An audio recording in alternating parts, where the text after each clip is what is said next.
So, Telltale actually emailed me today, and while I was downloading the free game that they sent me, Minecraft, make sure you go to my gaming channel because I think I'm going to do the first episode today as soon as it finishes downloading and I finish editing my videos.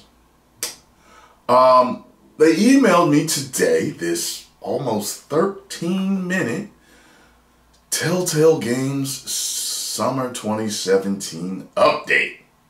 So this should be really fun to watch. Let's check this out, shall we?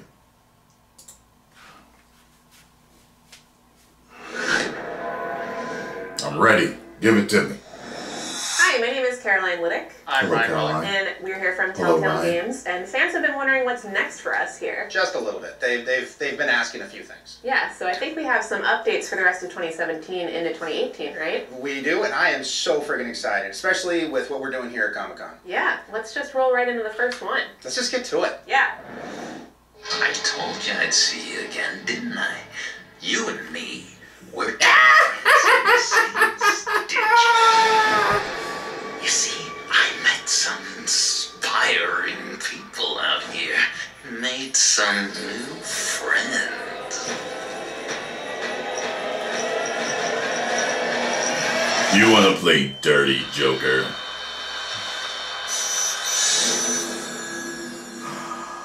We are going to have so much fun. Damn it. So this is Joker.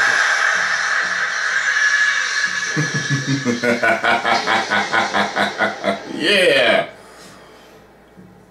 Yeah. August 8th? Let's do it. With season 1, we had the challenge of finding out how far we could take Batman and bend it before it breaks. We found out that you could bend it pretty far. The thing that's a lot different for us is that we do a lot of gameplay as Bruce Wayne, which most games are very focused on Batman. In our game, you play both as Bruce and as Batman, so both sides of the identity. Season 1 was a story about you as Bruce Wayne seeing everything around you kind of understood to make you up kind of all fall apart. The whole Batman mythos is all about Bruce Wayne having his parents sacrifice themselves for him at a young age. And our story is about Bruce finding out that his father was actually corrupt. His family wasn't what he thought it was. That He's was finding nuts. out that his company could be taken away from him. The people he cares most about. Is that part of the real canon, by the way? Heroes have now really become the people that he now fights. There's a great quote by Harryhausen. The best monster is one you can imagine in repose. In season 1, we got a chance to set up some of the villains that people are the most familiar with. But in The Enemy Within, we get to see those villains, those monsters in repose. We're allowing the player to explore a philosophy of a means to an end. Like, how far are they willing to go? What parts of themselves are they willing to compromise to get the job done? Bruce is going to have to realize that the only way to take down some of these villains is to get closer to them. I think as we've seen in the teaser trailer, the biggest new threat is the appearance of the Riddler. Obviously, John Doe makes an appearance. We talk about John Doe internally as the proto-Joker. Obviously, Telltale Games are all about choices. They're all about talking, and then every time you talk to John Doe, you should be wondering, is he listening to what I'm saying? He very well might be. The thing that I've always loved about Telltale Games is there's a partnership between myself and the game to where I am helping to create my own narrative. The stakes have never been higher than it does with a Batman game because now I'm creating my own Batman. The sandbox goes from here to here. If you played Season 1 and you enjoyed getting to know some of the Batman villains who are a little bit different than you saw in canon, being able to form close relationships with them, befriend them, become their mortal enemies, you're going to have an amazing time in The Enemy Within. Telltale's Batman: The Enemy Within premieres this August. The Billionaire or the Bat? Which mask will you wear? The Bat. Oh my god, that is so freaking cool. I cannot wait for this second season of Batman. And Troy Baker is back. I am so stoked. And it premieres in August, which is super close. I have to know, what else have the fans been asking about our future endeavors and what we're putting out here? We finished up The Walking Dead: A New Frontier in spring, and we may or may not have had a couple tweets here and there asking about what Clementine's up to. And so we brought our dev team in to talk about what she's up to, where she's going, what her journey is, and what's up next for Telltale's The Walking Dead. So let's take a look at It'd be cool if we actually get to see her become an old woman at some point. That would be We've been cool. on this journey with Clementine since 2012. We had no idea that Clem was going to mean so much to players. When we first started Clementine? working on Walking Dead, we knew it was a redemption story about the man named Lee. And Clementine was the lens that we see all of our actions. For this to really work, I think we needed a Clementine who was smart. We needed a character who was self-reliant. We needed a character who was there to help you and not be a hindrance.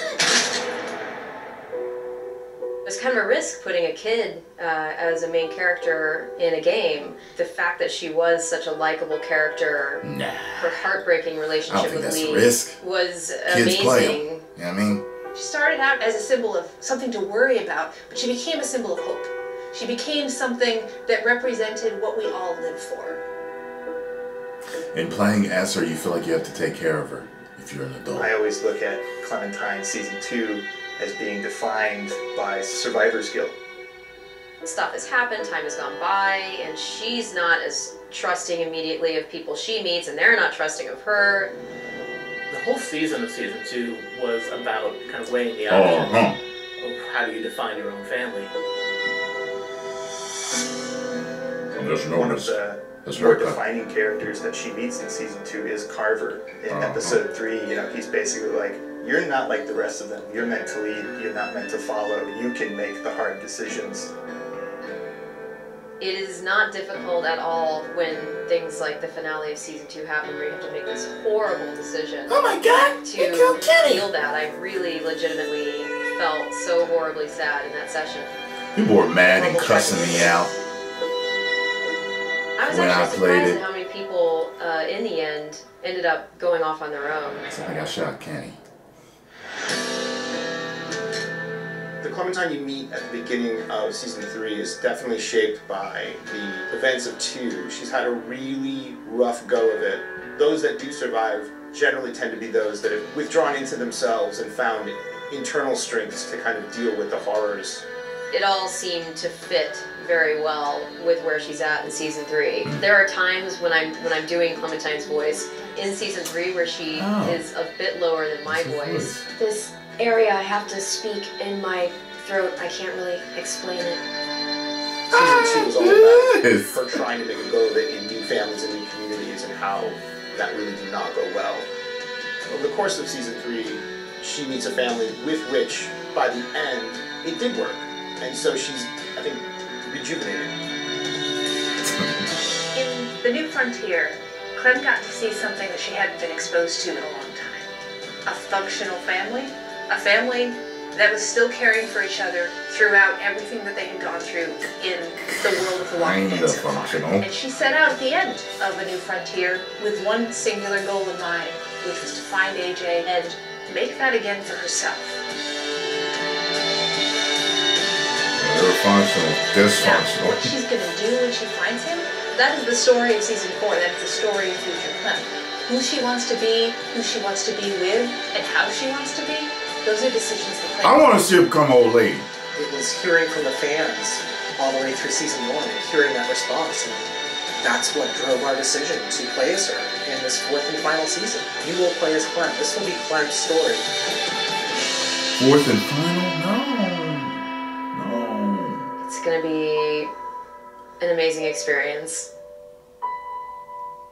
Thank you all so much from the bottom of my heart. Thank you, but please. There's been a lot of blood, sweat, and tears, and so much love has been behind this whole experience.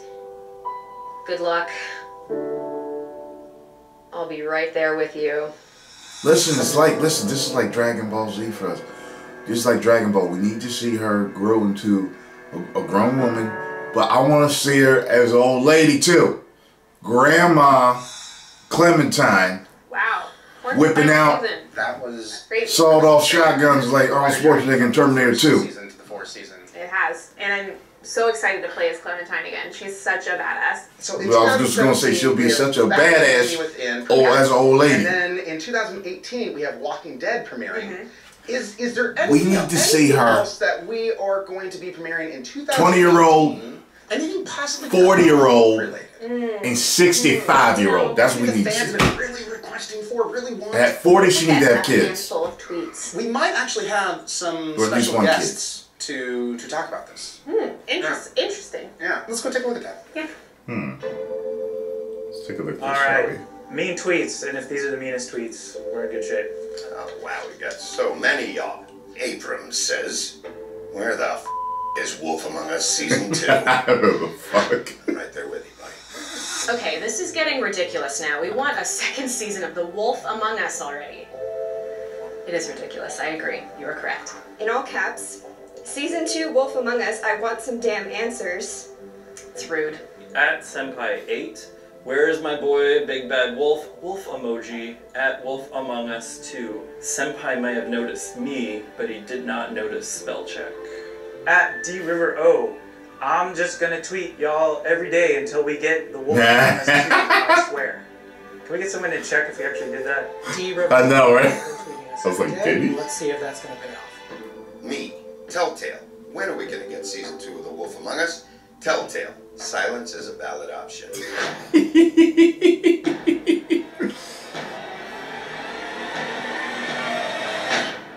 Okay, Mondays.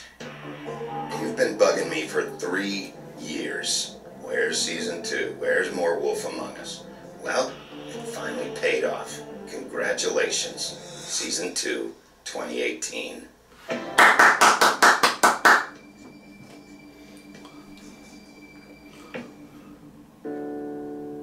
Well, I think one of the things that makes Wolf Among Us so special is the general atmosphere of the game really commits to the detective story that we're trying to tell.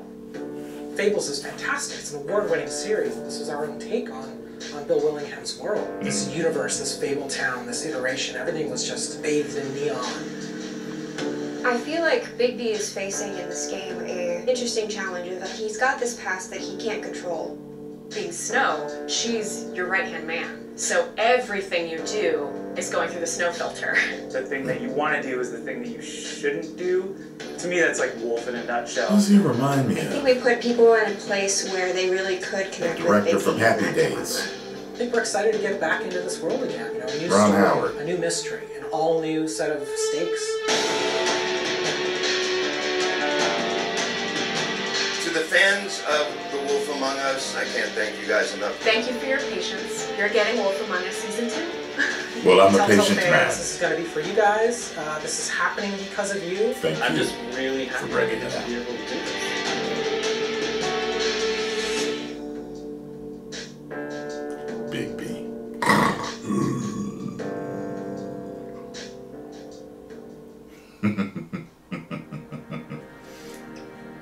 Yeah, baby.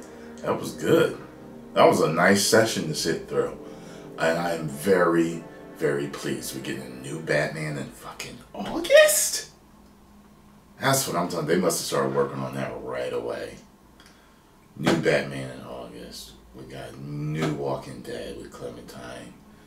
Please don't let it be the final chapter. Come on. Come on. Hopefully we see her in her 20s next. And then 45. We need her like 40, 45. Haven't found a husband. Have at least one kid. Maybe the Walkers get a husband. And then at the end, she's 65. Jaded to the world. But a total half psycho badass. You know what I'm saying? And that's when the sun finally rises. With her being in old age.